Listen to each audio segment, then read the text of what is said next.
ঋতুজা কম্পাসকে বলছে, ওই বদমাইশ মেয়েটা তোর স্বামীকে নিয়ে তোর চোখের সামনে থেকে বেরিয়ে গেল। তোর এটা হার বলে মনে হচ্ছে না কম্পাস? বারবার মোনালিসা নিজের জালে বিহানকে জড়িয়ে ফেলছে। তোর কি একবারও মনে হচ্ছে না এটা ঠিক নয়? কম্পাস বলছে, এমন অনেক পরিস্থিতি আসে যেখানে সত্যিকে মিথ্যে বলা ছাড়া আমাদের আর কোনো উপায় থাকে না। ঋতুজা তখন বলছে, কম্পাস, অখিলেশ কি তোকে কোনো রকমভাবে ভয় দেখিয়েছে? এদিকে মোনালিসার বিহান একটা ক্যাফেতে গিয়েছে। মোনালিসা বলছে বিহানকে, তুমি এবার মুডটা ঠিক করো, সবসময় এরকম করে থেকো না, যা হয়েছে ভুলে যাও।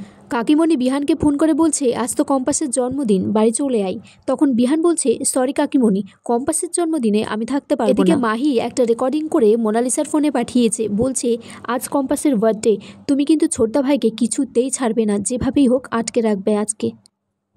কম্পাস ঋতুজাকে বলছে, আমি এত বছর ধরে বাবাকে খুঁজেছি, কিচ্ছু জানি না বাবার ব্যাপারে।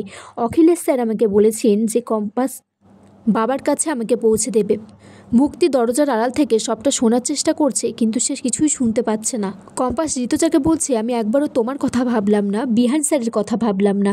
বিশ্বাস করো, অখিলেশ স্যার আমাকে বলেছিল বেশি ভাবলে আমার বাবার কোনো বড় ক্ষতি করে দেবে। ঋতুজা বলছে, না, কত বড় অখিলেশ ক্রাইম করছে সেটা তো বিহানকে জানতে হবে।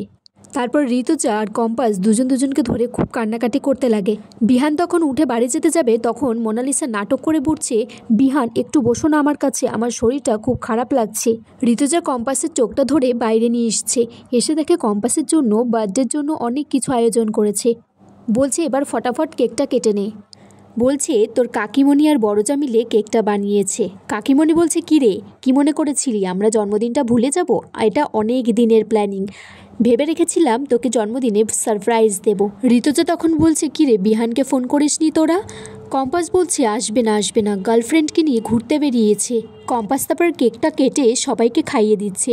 লাস্টে ঋতুজা বলছে, এবার বিহানকে কেকটা খাওয়া। বিহান কম্পাসের হাতটা ধরে টানছে, বলছে, চলো। কম্পাস বলছে, কোথায় যাব?